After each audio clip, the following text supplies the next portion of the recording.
Radio Educación. Desde la Ciudad de México.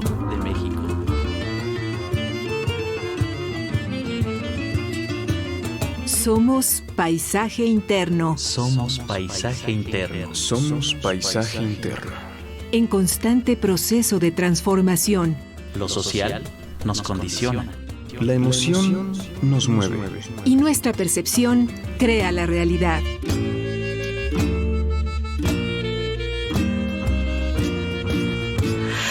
¿Qué odio nos empobrece?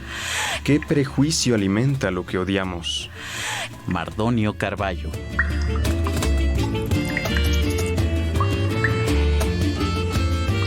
Dejemos de ser espectadores. Tomemos responsabilidad. Paisaje interno. Paisaje interno.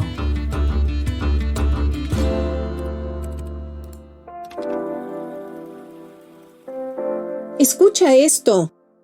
Revelan investigaciones la presencia de complicaciones neurológicas en pacientes post-COVID-19. Insomnio, deterioro de memoria, depresión, confusión y delirio son algunas de las afectaciones.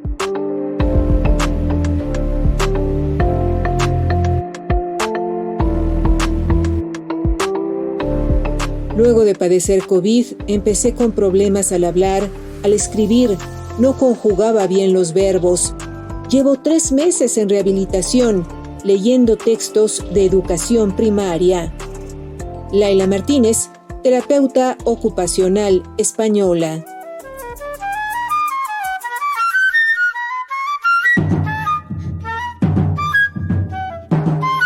Radio Educación transmite a través de sus frecuencias 1060 de amplitud modulada, 96.5 de frecuencia modulada y www.radioeducacion.edu.mx. Nuestros números de contacto, vía telefónica 55 41 55 1060. Vía WhatsApp 55 12 33 29 15. Paisaje interno para el mundo. Usted que nos sintoniza, ¿sabía que los coronavirus pueden llegar a causar patologías neurológicas? Le invitamos a ser parte de esta emisión grabada de Somos Paisaje Interno, en la cual la música juega un papel esencial. Las canciones nos persiguen, van lado a lado contando nuestra historia. La enfermedad por COVID-19 vino a cambiar la vida de la humanidad. Inicialmente, los esfuerzos de los sistemas de salud se centraron en la enfermedad respiratoria como el padecimiento de mayor riesgo para la vida. No obstante, existen numerosas afectaciones en diferentes órganos y aparatos y el sistema nervioso no escapa al ataque del temido virus. En un artículo de la revista Neurology Clinical Practice, investigadores del New York Presbyterian y del Columbia University Irving Medical Center describieron que los posibles síntomas neurológicos de COVID-19 pueden incluir dolor de cabeza, fatiga y mareos. Muchos médicos informan de igual manera acerca de pacientes que se quejan de estos síntomas, junto con la pérdida de memoria, confusión y dificultad para concentrarse. Se me olvidó que era malo en geometría, que estudiaba y no aprendía, y el pesito del casual day se me olvidó. Mi maestra que sabía que yo no contestaría, pa' la pizarra ya me mandó. No sé lo que hay que hacer aquí, tampoco sé 5x4, pero obligado que no es 7,000. Y la maestra me regañó y todo el mundo se rió, y yo lloré, me oriné y me resbalé, y el codo me disloqué. Y el codo me disloqué. Y todo porque olvidé. Y todo porque olvidé. El codo me disloqué. Tema: El Olvidadizo. Intérpretes: Los Rivera Destino. Puerto Rico 2017. Se me olvidó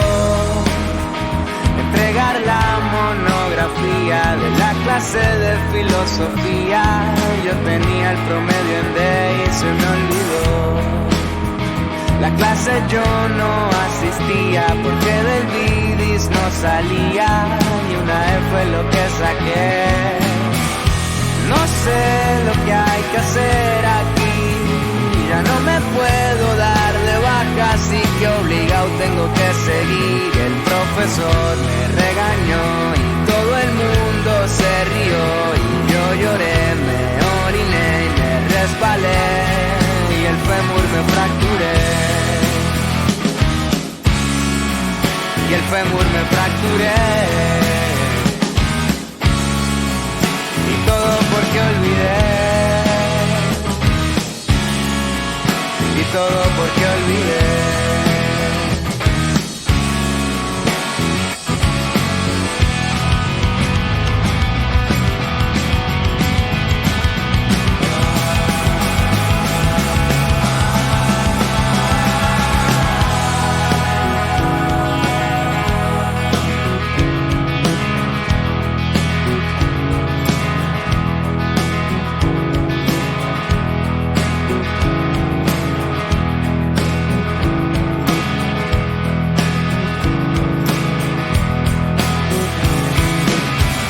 Pensar antes de seguir porque yo no me acuerdo y de al otro porvenir porque yo no me acuerdo.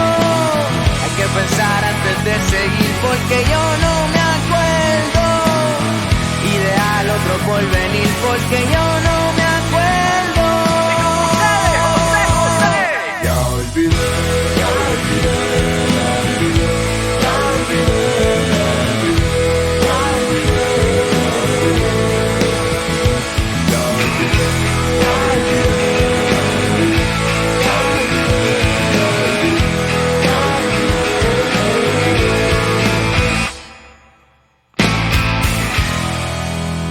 Alteraciones neuropsiquiátricas en pacientes que padecieron COVID. Somos Paisaje Interno en Radio Educación para el Mundo y nuestro invitado es el doctor Ángel Alberto Ruiz Chow.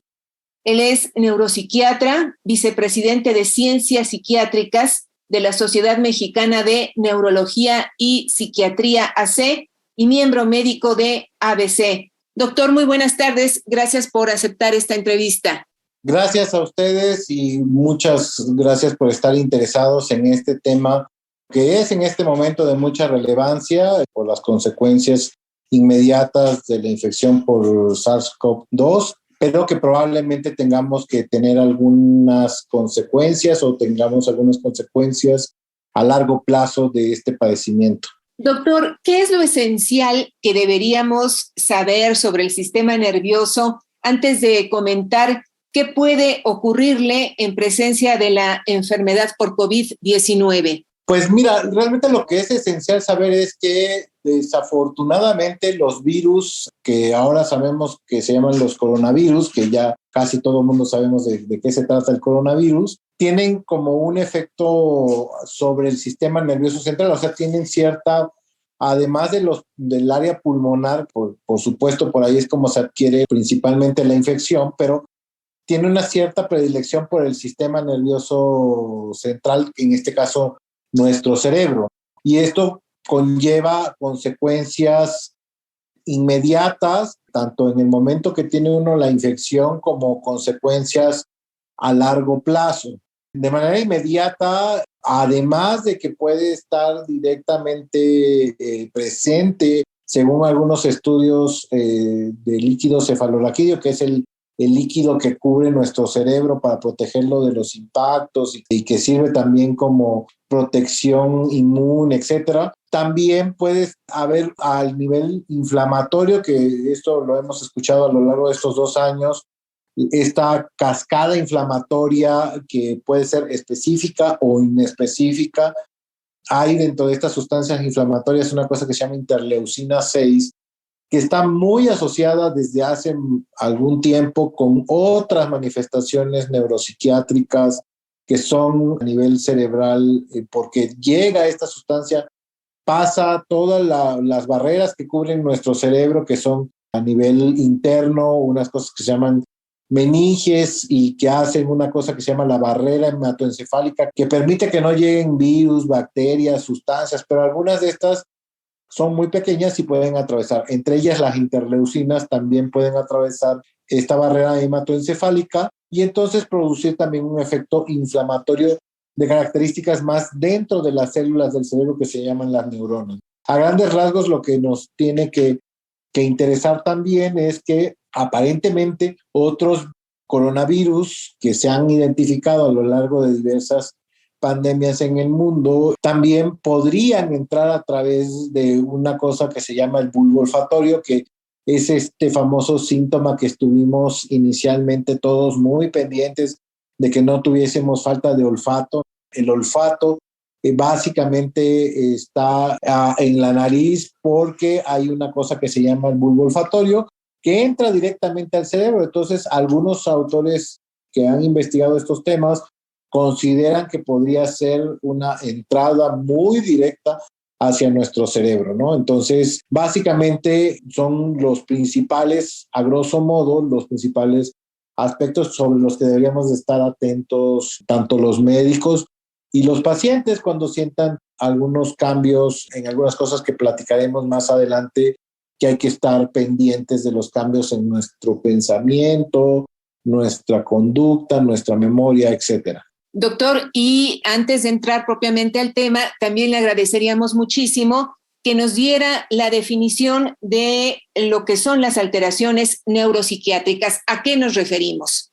Nos referimos a cambios en el estado de ánimo, de cómo nosotros somos habitualmente, cambios en nuestros procesos cognitivos, nuestros procesos cognitivos son la atención que ponemos a los estímulos, nuestra memoria, cuando hacemos cuentas, cuando recordamos palabras, la capacidad de hablar, también son procesos cognitivos complejos junto con el lenguaje, el reconocimiento de caras, el reconocimiento de formas, la toma de decisiones tras la correcta interpretación de los estímulos externos e internos, que esos nosotros le llamamos funciones ejecutivas. Todo eso son algunos aspectos del funcionamiento cerebral cortical. Otras cosas que podemos tener también del funcionamiento cerebral son alteraciones motoras, ¿no? Hay también algunos reportes de una cosa que se llama síndrome de Guillain-Barré, que es alteraciones en la dificultad en la fuerza muscular y en la marcha que podrían ser afectados por el COVID. Habíamos dicho también el estado de ánimo. Podemos tener algunos cambios hacia estar eufóricos de manera desproporcionada o estar tristes. Se reportó también desde el inicio cambios en el sueño.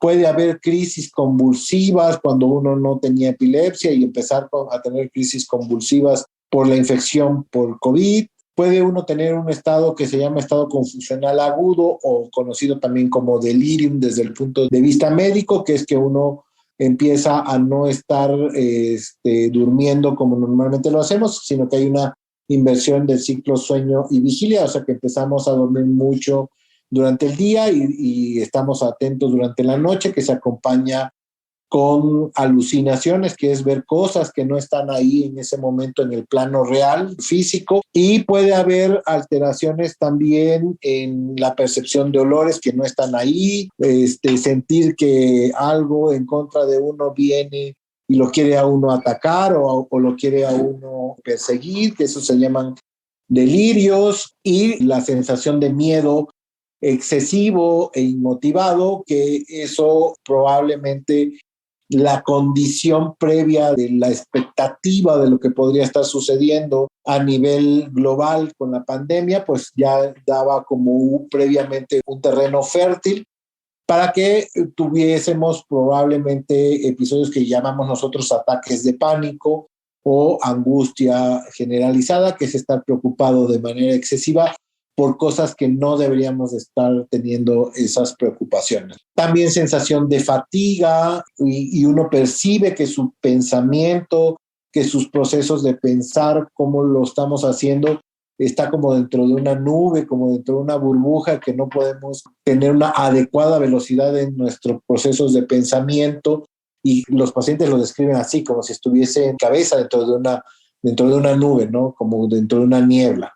Son de los que principalmente hemos encontrado con los pacientes después de que se empiezan a recuperar de la infección aguda. Y los que están identificados principalmente en la fase cuando están con sintomática, pues aparte puede ser un poquito de irritabilidad, dolor de cabeza, etcétera. Son dentro de los que principalmente encontramos. Doctor Ángel Alberto Ruiz Chou, estas alteraciones de las que nos ha hablado suelen presentarse durante el curso de la enfermedad por COVID-19 y o después de haberla padecido. Correcto. En ambos sentidos, o sea, pueden ser en la fase aguda y generalmente lo que caracteriza la fase aguda que son mucho más intensos los síntomas y sobre todo aparecen de manera súbita, sin que haya antes, muy frecuentemente las personas que lo sufren no habían tenido antes ningún tipo de síntomas de estas características, ¿no?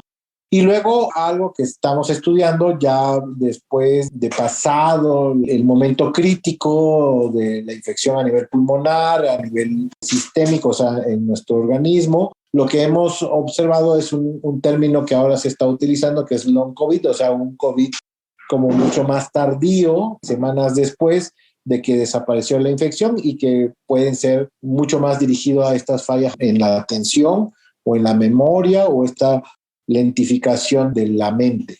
Doctor, ¿podemos hablar como tal que existen factores de riesgo para padecer alteraciones neuropsiquiátricas en pacientes que han tenido COVID? Sí, fíjate que aunque toda esa información se está apenas desarrollando, porque ahorita lo primero fue ver cómo estaba sucediendo el tema del COVID, por dónde se adquiría la infección, etcétera. Ahorita ya hay varios reportes a nivel mundial de estudios científicos que dicen cuáles fueron algunos de los hallazgos que tuvieron que podían predisponernos a tener COVID, ¿no? Y uno de los hallazgos desde el punto de vista neuropsiquiátrico es que el haber tenido previamente enfermedades neurodegenerativas parece ser que fue un factor que hizo que nosotros tuviésemos mayores manifestaciones neuropsiquiátricas. Ejemplo de esto, personas que ya tenían previamente infartos cerebrales o que tenían procesos como demencias o como tumores del cerebro o epilepsia o que tuviesen un sistema inmune no tan efectivo cuando estamos con depresión, por ejemplo, el ser mujer, el ser de una edad de adulto mayor, es de los principales riesgos identificados de manera general. Y otros riesgos que encontraron es, por ejemplo, cambios cuando, esos ya son datos cuando los pacientes ya estaban ahí hospitalizados, les sacaban sangre y medían algunos parámetros que ya ves que cuando te dan tu biometría hemática o tu química sanguínea para ver cómo está tu cuerpo, te reportan algunos parámetros, ¿no? De los glóbulos blancos, los glóbulos rojos. Y entonces lo que algunos investigadores encontraron es que la cuenta de los linfocitos estaba baja desde antes. Una parte de la hemoglobina que se llama la ferritina, cuando estaba baja, era de peor pronóstico para el paciente. Ahora se dan cuenta que cuando esos pacientes tenían estos cambios en sus mediciones de sangre, el paciente tenía un desenlace no tan halagüeño o no tan adecuado, con muchas consecuencias. Y los pacientes que tenían bien estos parámetros en su sangre, parece ser que les iba mucho mejor en cuanto a los efectos secundarios una vez que salían del estado agudo. Doctor, ¿por qué el ser mujer es un factor de riesgo? Las mujeres para algunas cosas es un factor protector ser mujer y para otros es un factor de riesgo. Desafortunadamente, para los problemas neuropsiquiátricos, el ser mujer generalmente, para la mayoría de los padecimientos, por ejemplo, depresión, ansiedad, que son los que más frecuentemente vemos, es un factor de riesgo. La proporción que identificamos de mujeres con depresión versus los hombres, generalmente es 2 por cada 2 mujeres, hay un hombre afectado. Pero en otras cosas es un factor de protección. Por ejemplo, en enfermedad de Parkinson es un factor de protección. Específicamente en las manifestaciones neuropsiquiátricas en COVID, probablemente está asociado con esta ya de por sí predisposición a ansiedad y depresión. Correcto. Ahora bien, ¿las afectaciones en niños, niñas son distintas o similares a las que presentan las personas adultas? Yo no tengo tanta experiencia en niños, no hay muchos estudios que se hayan hecho en niños. Los estudios que incluyen a niños comentan que sí, efectivamente son algunos de los síntomas parecidos, sin embargo, la severidad estaba más enfocada a este proceso vascular sistémico no específico que se estuvo reportando en varios centros pediátricos. Pero básicamente las manifestaciones a nivel neuropsiquiátricas se centran más precisamente en esta parte de la atención, porque pues estos procesos de atención en los niños apenas están empezando a consolidarse. Es cuando les vamos enseñando apenas a mantenerse quietos en el salón de clases y estar tomando apuntes, todo esto. Es de las principales funciones mentales que están como más alteradas, pero sí, efectivamente, yo no he tenido la paciencia así de revisar puntualmente en el área de los niños. Ahora bien, doctor, ¿qué porcentaje de las y los pacientes con COVID o que tuvieron COVID reportan alteraciones neuropsiquiátricas? Fíjate que eso depende mucho de quién ha hecho el estudio, pero la variabilidad entre un estudio y otro va desde el 30% hasta el 60% de los pacientes han tenido alguna manifestación neuropsiquiátrica secundaria al COVID. ¿Se habla de manifestaciones leves o agudas? ¿O cómo es que ustedes hacen la clasificación de qué tan severo es el daño? Sí, exacto. Aquí la definición son dos definiciones diferentes. Agudo se refiere en cuanto a la temporalidad, o sea, qué tanto se presenta en tiempo después de la infección viral. Aguda es de manera inmediata, o sea, dentro de las primeras horas en cuanto yo estoy teniendo la infección. Y la severidad generalmente la definimos como leve, moderada, grave, muy grave y muy severa. Para cada síntoma tenemos como definiciones de severidad. Entonces a eso nos referimos cuando es leve. Leve es que pues son algunas horas, la sensación de malestar, no todos los días, no la mayor parte del día. Cuando es moderado ya es cuando la mayor parte del día, la mayor parte de los días de la semana, etc. Y severo generalmente nos referimos cuando estamos teniendo síntomas todo el día, la mayor parte del día, todos los días de la semana. ¿Cuánto tiempo pueden mantenerse los síntomas, aun cuando hayamos ya salido de la enfermedad de COVID? Son estudios que se están haciendo todavía, pero los primeros estudios, que esto depende pues del seguimiento que les vamos dando, y el seguimiento depende pues de cuánto tiempo consideramos que hay que darle atención a los pacientes una vez que lo manifestaron. Entonces generalmente estos se llaman estudios de corte, que tú agarras a un grupo y lo vas siguiendo.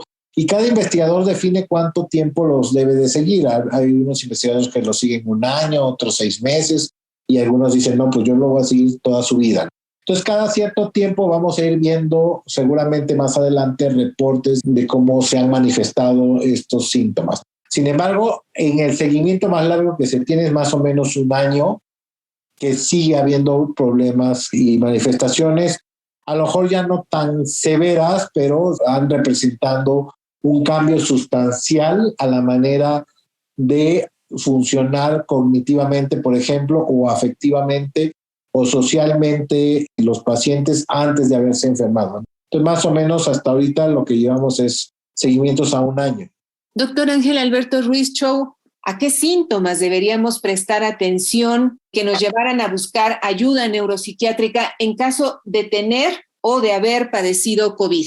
Bueno, los síntomas a nivel neuropsiquiátrico, que tengas sensación de fatiga crónica, que no sea tu estado basal, y bueno, también si antes del COVID también tenías fatiga crónica, también es algo que hay que pedir ayuda. Cambios en tu estado de ánimo que tú no entiendas por qué están sucediendo, ¿no? Que te vuelvas como muy irritable, que te enojes con mucha facilidad, que te sientas triste sin causas aparentes, y si tienes motivos aparentes por los cuales estar triste, esta tristeza es mucho mayor de lo que te debería de causar lo que esté sucediendo de manera no adecuada en tu vida, por ejemplo, ¿no?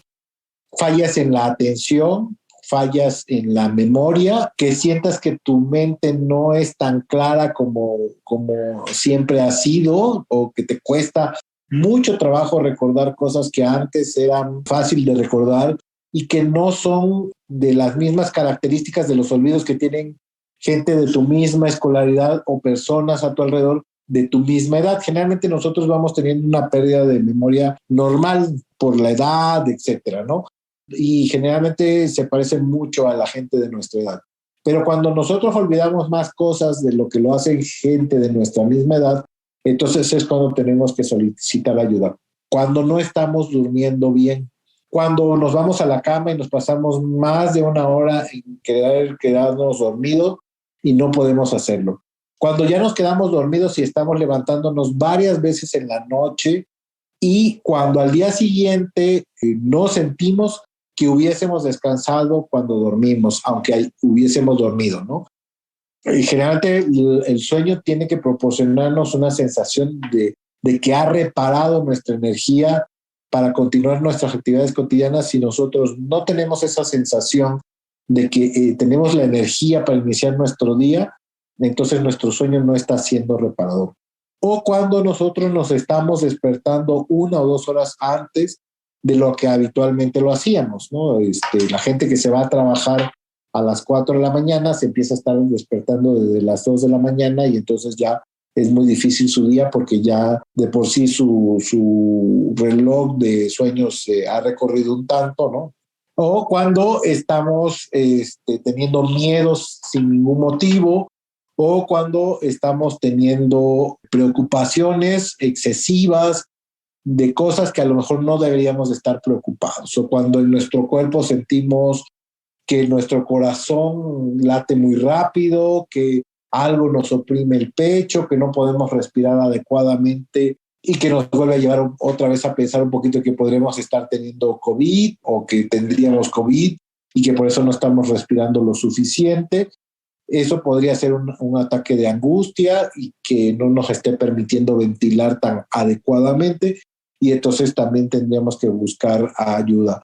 O cuando de pronto estamos pensando que alguien nos persigue, nos quiere hacer daño y a nuestro alrededor nos dicen que eso en realidad no está sucediendo, que todo está bien, pero nosotros tenemos esa sensación y esos miedos. Entonces es cuando debemos también buscar ayuda principalmente. O cuando tenemos crisis convulsivas, que son estos ataques epilépticos que nunca hubiésemos tenido y que aparecen, pues hay que buscar ayuda inmediatamente. Cuando alguna parte de nuestro cuerpo se deja de mover como normalmente lo hacemos, que se queda paralizado, también tendremos que buscar ayuda. O cuando no recuperamos por completo el olfato, que algunas variantes ahora no estaban afectando tanto el olfato, pero que si no hemos recuperado el olfato después de algunas semanas de la infección, pues también tenemos que buscar ayuda del especialista, el neurólogo especialista. O cuando definitivamente ya identificamos que tuvimos una secuela, que nos dijeron en el hospital al momento en que salimos de que teníamos una secuela neurológica y nosotros ya no le dimos seguimiento porque a lo mejor nos recuperamos bastante bien, pero no llegamos a estar por completo normales. Todavía los procesos de rehabilitación pueden ayudarnos a recuperar el 100% de lo que teníamos o muy cercano al 100% de lo que teníamos antes de enfermarnos. Serían como muy de las principales cosas de las cuales tendríamos que estar atentos. Y en presencia de uno o varios de los síntomas que usted ha mencionado, ¿a dónde acudimos? ¿A dónde buscamos esta ayuda? Mira, afortunadamente tenemos en nuestro país una serie de centros, tanto públicos como privados, que nos pueden atender, y el conocimiento de estas manifestaciones, tanto neurológicas como psiquiátricas, pues ha sido tema de interés tanto de neurólogos como psiquiatras, que muchos de ellos están en nuestra sociedad de neurología y psiquiatría. Ahí pueden ustedes obtener sus datos. En nuestras redes sociales hay muchos centros hospitalarios, como tanto del Sistema Nacional de Salud como públicos como privados, que están colaborando con nosotros, y ustedes pueden obtener de ahí los datos, o bien nos mandan un correo electrónico a la sociedad y tenemos miembros de la sociedad en todo el país a los cuales los podríamos referir si fuese necesario. Entonces, en redes sociales buscamos esta información. La Sociedad Mexicana de Neurología y Psiquiatría, y ahí está el correo electrónico para contactos e información, y con mucho gusto nosotros los podemos dirigir al centro hospitalario o al médico con el cual ustedes pueden recibir la mejor atención posible. Esta es una emisión grabada de Somos Paisaje Interno. El tema de este día, alteraciones neuropsiquiátricas en pacientes que padecieron COVID. Nuestro invitado es el doctor Ángel Alberto Ruiz Chou. Él es neuropsiquiatra, es vicepresidente de Ciencias Psiquiátricas de la Sociedad Mexicana de Neurología y Psiquiatría AC y miembro médico de ABC. A nuestras audiencias les recordamos que si quieren comunicarse con el equipo de esta serie, envíen un mensaje a nuestras redes sociales. Nos encuentran como Somos Paisaje Interno. Hola, ¿qué tal? Mi nombre es Armando Flores Garcés. Yo me enfermé de COVID en marzo del año pasado, del 2021. Fue el 7 de marzo cuando empecé a sentirme mal, pero fue hasta el 11 de marzo, después de hacerme la prueba, que pues dio positivo. Y entonces, siguiendo las indicaciones, me aislé en casa, en una de las recámaras, y pues recibiendo la atención médica por medio de videollamada. Unos días más adelante, pues empecé a sentirme muy mal. Me quedé dormido, mi saturación había bajado muchísimo. Yo pude orar ahí en silencio porque perdí la voz también, pero ya no recuerdo más, hasta que me estaban poniendo ya oxígeno, me estaban inyectando para bajar la fiebre. No era fácil dormir, no solamente eso, sino que al intentar leer, pues no podía yo leer, no alcanzaba a mirar las letras. Empecé a experimentar temores, no sé a qué, pero miedo. Les pedía que no apagaran la luz en las noches, que dejaran la luz prendida. Bajé más de 10 kilos, perdí la fuerza, mi estómago también se descontroló todo completamente.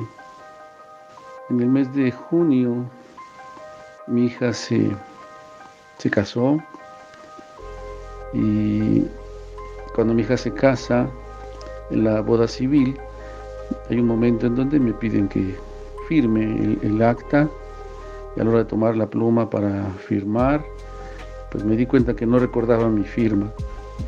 Algunos pues bromearon pensando que no quería yo firmar, y yo seguí la broma, pero lo cierto es que no recordaba firmar mi firma. Ese mismo día, pues obviamente también mi hijo estaba presente. Yo toco la guitarra desde los 16 años. Y empezamos a platicar, me empezó a hablar él de pues algunas escalas ahí en el bajo, que estaba practicando algunas cosas. Me di cuenta que tampoco recordaba yo ya algunas escalas ahí. La guitarra sí la tomaba y la tocaba, pero yo no recordaba ya algunas cosas. Pues así está. El asunto no fue fácil. Mi nombre es Armando Flores Garcés, y mi paisaje interno lo lleno con el único que puede llenar todo interior y la vida de todo ser humano. Y eso llena completamente todo mi ser.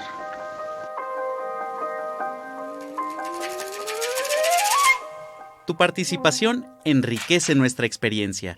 Nuestros medios de contacto son el 55 41 55 10 60 o 55 12 33 29 15. A través de nuestras redes sociales estamos en Paisaje Interno y en Radio Educación.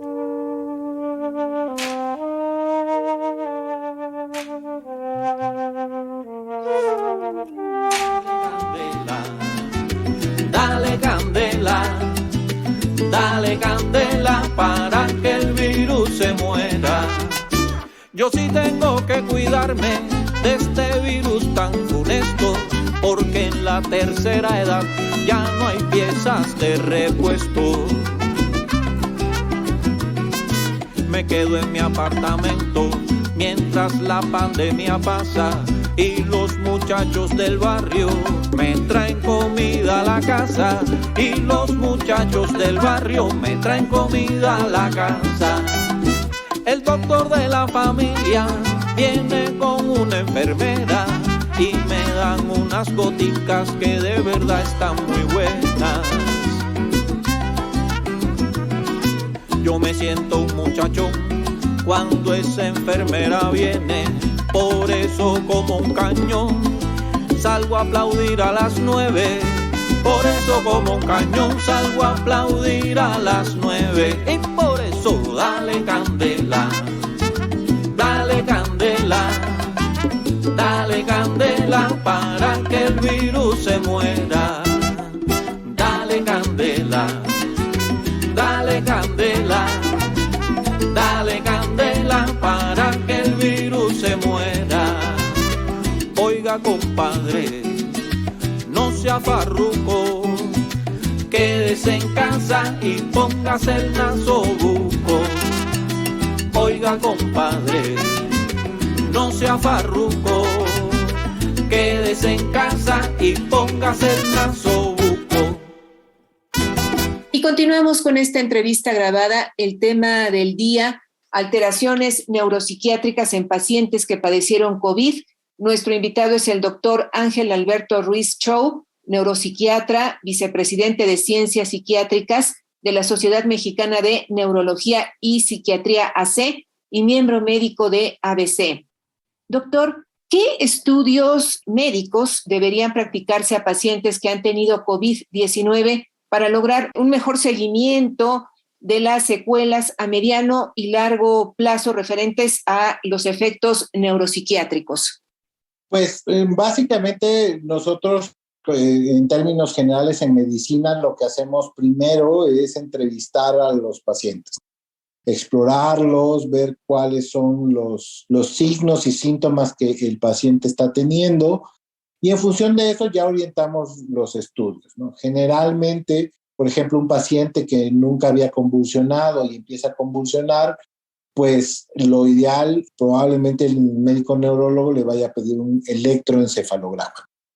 O un paciente que tiene una parte de su cuerpo que no se mueve porque tuvo un infarto cerebral o una lesión a nivel de alguna parte del cerebro, probablemente lo que solicite sería un estudio de tomografía o un estudio de resonancia magnética con o sin contraste, depende de las características que vaya a buscar el doctor neurólogo.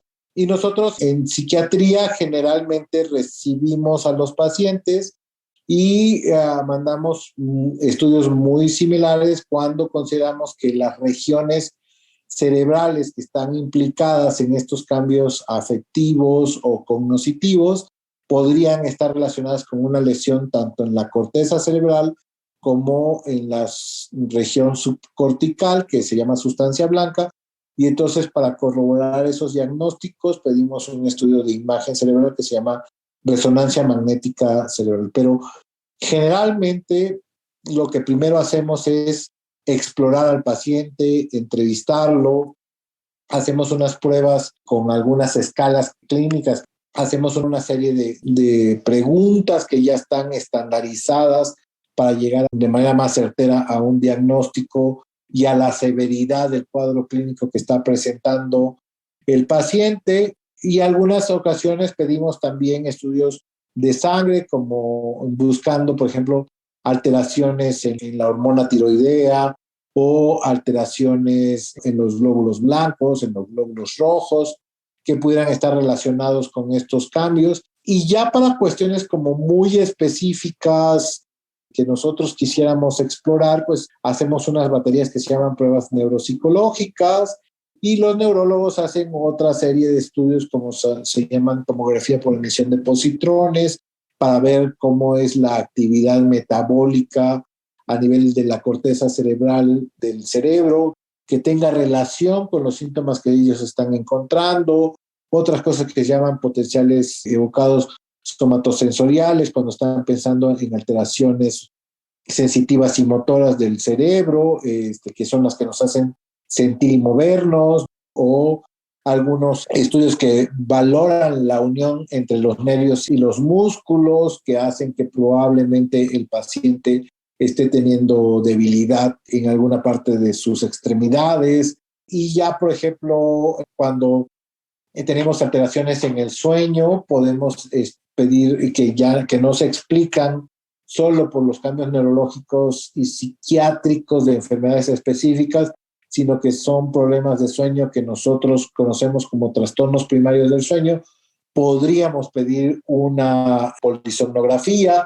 Algún paciente que esté teniendo disminución de la oxigenación por complicaciones pulmonares, a lo mejor su médico neumólogo o su médico neurólogo o psiquiatra especialistas en sueño podrían pedirle una polisomnografía para poder cuantificar en qué momento del sueño hay baja en la saturación de oxígeno y poder implementar unos equipos que ayudan a ventilar de manera más adecuada para que no haya estas desaturaciones durante el sueño, etcétera, ¿no? Entonces, cada signo y síntoma que vamos teniendo se va abordando de manera muy particular con estudios. Pero estos que les acabo de mencionar son algunos de los que de manera muy frecuente solicitamos. Doctor, ¿los pacientes con COVID-19 grave tienen una mayor probabilidad de presentar síntomas neurológicos que los que tuvieron formas leves? Sí, eso está, fue de las primeras cosas que se definieron y sí, parece ser que sí, entre más severo fue la enfermedad, está asociado a mayor riesgo de manifestaciones neurológicas y psiquiátricas. Entonces, las secuelas no son similares con COVID-19, digamos, con las primeras variantes, que con la más reciente de la que supimos, Omicron. Aquí esto es importante, qué interesante pregunta. El Omicron, lo único que sucedió es que probablemente no tuvimos una mortalidad tan alta como otras variantes, ¿no? O en otros momentos. Sin embargo, en la estadística del sistema de salud, sí hubo pacientes que llegaron a grados severos o a una severidad importante, muy parecida a otras secuelas, en menor proporción que lo hicieron con las primeras variantes. Lo que esperamos es que las secuelas para esos pacientes que enfermaron gravemente sean las mismas que para las otras variantes que enfermaron de manera severa. Igual las manifestaciones de los pacientes que tuvieron una infección leve o moderada, también esperamos unas secuelas leves o moderadas, igual que las otras variantes, cuando hubiesen tenido manifestaciones leves o moderadas. Aquí la diferencia entre una variante y otra fue que muchos menos pacientes llegaron a tener cuadros severos. Cuando se habla de secuelas, ¿esto qué significa? ¿Que duran para siempre? Algunas pueden durar algunos meses y algunas podrían durar para siempre. Por ejemplo, si yo tuve un infarto cerebral asociado a una infección cerebral por el COVID y esa área de mi cerebro se dañó y es un área muy grande o muy pequeña, dependiendo, puedo tener esa área ya pues dañada con poca posibilidad de recuperación al 100%. Tenemos una gran posibilidad de recuperación si empezamos con rehabilitación de manera inmediata, porque hay un concepto que se llama plasticidad cerebral que es mucho más complejo, pero básicamente áreas cerebrales adyacentes, o sea, que están al lado del área dañada, podrían empezar a tomar un poquito la función del área dañada, ¿no? Sin embargo, dependiendo del tamaño de la lesión, podríamos lograr cierto nivel de recuperación. Sin embargo, entre más grande sea el daño, no es tan posible que logremos el 100% de recuperación. Entonces, algunas secuelas sí pueden ser para siempre. Otras secuelas, como por ejemplo pues las del sueño, que dejamos desestructurado el sueño, o sea que ya no dormimos como siempre dormíamos, con terapia cognitivo-conductual para el sueño, con higiene del sueño, con algunos fármacos que nos ayudan a dormir, podríamos recuperar otra vez nuestra estructura del sueño y después de algunas semanas recuperarlo por completo. Entonces, dependiendo de cada secuela que tengamos por COVID, será el nivel de recuperación que tendríamos. Entonces, por eso es muy importante la pregunta que vimos hace rato de en qué momento ir con el médico, en el momento que ustedes consideren que tienen alguna de estas manifestaciones, porque entre más rápido estemos con el médico, es mucho más rápida y mucho más posible la recuperación de alguna secuela. En todo caso, doctor, ¿usted recomendaría a todas las personas que han tenido COVID, aún en sus formas más leves, que acudieran a una revisión neuropsiquiátrica? Pues de manera general a una revisión médica inicialmente. Esa revisión médica generalmente es reportarle al médico lo que estamos teniendo en este momento de síntomas, y entonces ya él tendría que, un médico general, su médico familiar, y él nos tendría que después derivar hacia alguna especialidad en concreto, y algunas personas que así lo decidan, si su sistema de salud así se los permite, pues pueden acceder directamente al neurólogo o al psiquiatra, ¿no? Sin embargo, en los sistemas de salud funciona que primero voy con mi médico general o familiar, y ya si hay alguna manifestación de algún área en específico, tanto pulmonar, cardíaca, cerebral, ya el médico deriva hacia su especialista. Pero de entrada, mi sugerencia sería que sí siempre pidamos atención médica y siempre reportemos todas las cosas que estamos teniendo, y que no demos por hecho que, es que como tuve COVID es normal que tenga yo todo esto. Si hubo un cambio en tu manera habitual de ser, pensar o sentir, mejor repórtaselo a tu médico y él te dirá qué hacer.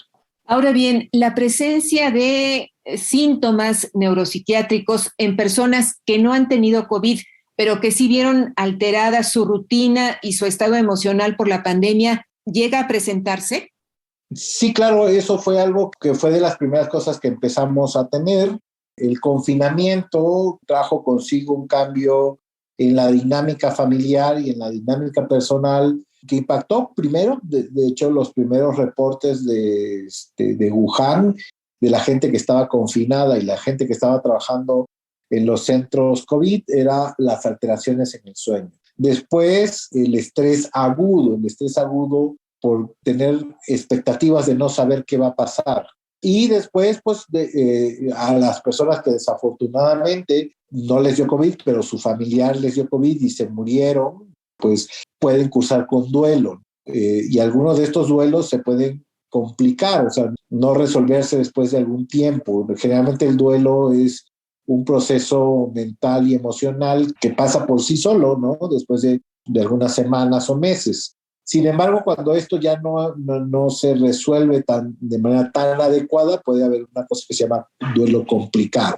Y obviamente también el incremento del estrés laboral, también de perder el trabajo, el estrés económico, todo esto conllevó a que personas que estaban probablemente sin problemas, pero que tenían cierta predisposición a desarrollar ansiedad y depresión, aunque no hayan tenido COVID, están teniendo desafortunadamente ahora como secuela tener ansiedad y depresión por todo el estrés que vivieron en los últimos 2 años. Doctor, un tema que ha emergido, sobre todo a través de las redes sociales, son las probabilidades de sufrir complicaciones neurológicas por las vacunas contra el SARS-CoV-2. ¿Qué dicen las evidencias? La evidencia hasta ahorita, hay algunos reportes de procesos inflamatorios inespecíficos a nivel neurológico y, por ejemplo, esta sensación de aturdimiento o de malestar, que por eso te comentaba inicialmente, hay una sustancia inflamatoria que se llama interleucina 6, que está presente en varios procesos inflamatorios, que es muy parecido a como cuando nos da gripa, ¿no?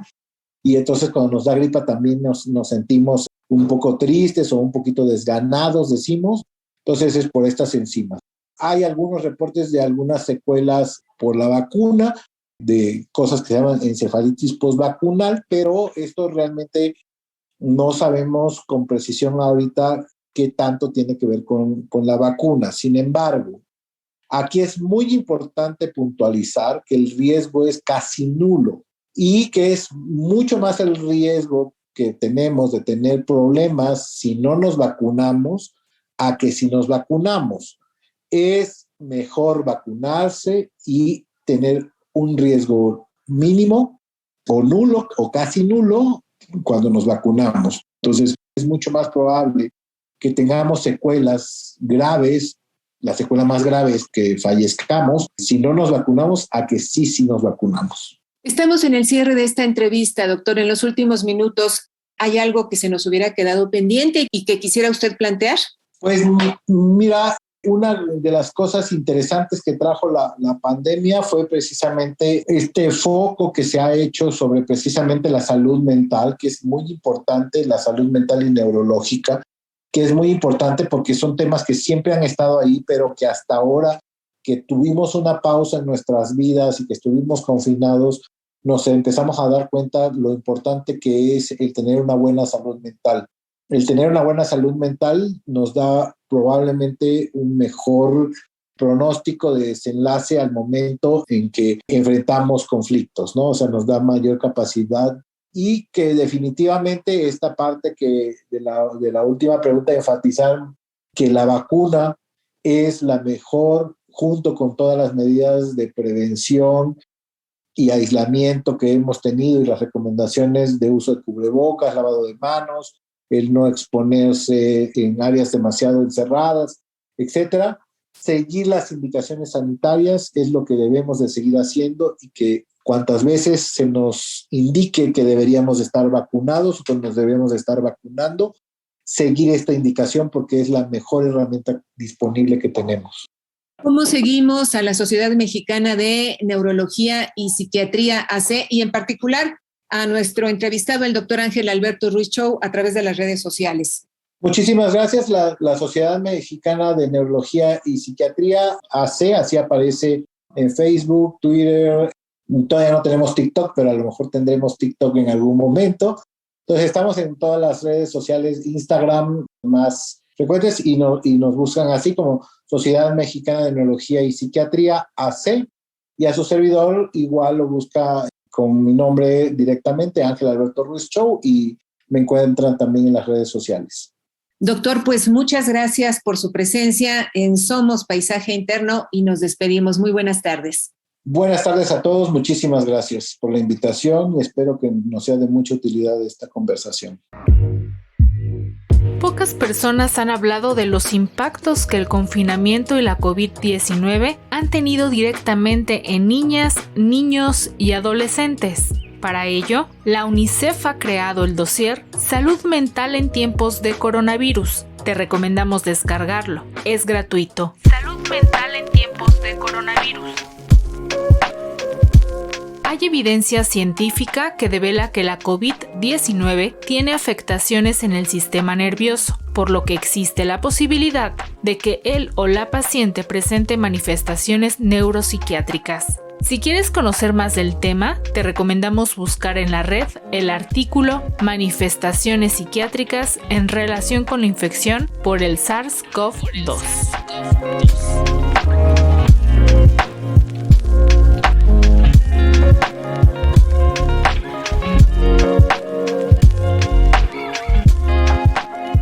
En la parte final de este programa, vamos a darnos un momento para escuchar nuestro paisaje interno. Bienvenido a tu paisaje interno. El espejo de la pandemia. Siente este momento y ahí donde estás, regálatelo para ti. Una pausa, un paréntesis. Siente tu cuerpo. ¿Se encuentra derecho? ¿Te encuentras ladeado en este momento? ¿Te encuentras de pie, sentado o sentada? Tal vez recostado o recostada. Simplemente date cuenta de cómo está tu cuerpo en relación con el espacio que ocupa. Date un par de minutos para ti. Date cuenta de lo que has descubierto de ti en este tiempo de cambio en tantas áreas, de tantas cosas distintas y de tanto tiempo que ha pasado. Tal vez te des cuenta de algo que tenga que ver con tu valentía o con tus planes, con tus miedos o tus obligaciones, con tus deberes y con nuevos retos. ¿Cómo está tu tolerancia? ¿Cómo ha cambiado tu forma de convivir y tu forma de trabajar? ¿Pasan diferente los días? ¿Has salido menos, igual o más de tu casa? ¿Tienes nuevas incertidumbres o tal vez nuevas certezas? Respira y date cuenta de una o dos cosas importantes para ti que hayas descubierto en este tiempo. ¿Qué has descubierto acerca de tu forma de pensar? Respira tu forma de pensar. ¿Qué has descubierto acerca de tus emociones? Respira tus emociones.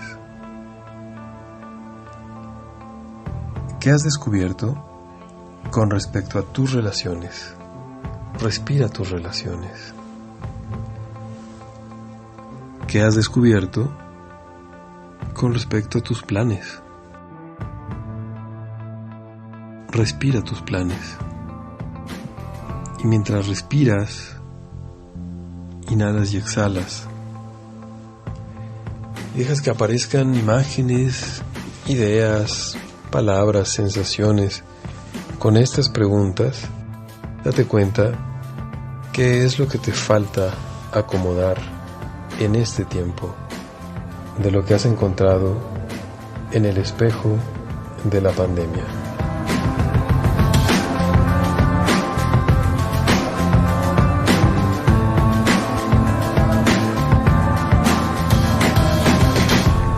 Soy Bruno Díaz, psicólogo. Para preguntas, cursos y consultas, envíame un WhatsApp al 55 29 52 08 24 o búscame en Facebook en Los Parajes del Alma.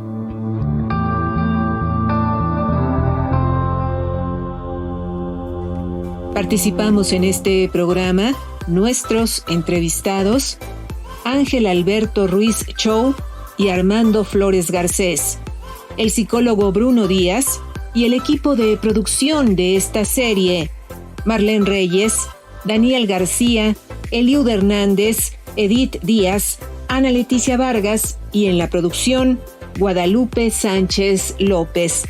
Hasta la semana entrante y, por favor, destinemos un tiempo a cultivar nuestro paisaje interno. Paisaje interno. Construyendo redes. Transmitimos desde la Ciudad de México por las frecuencias de Radio Educación para el Mundo. Transmitimos para el mundo.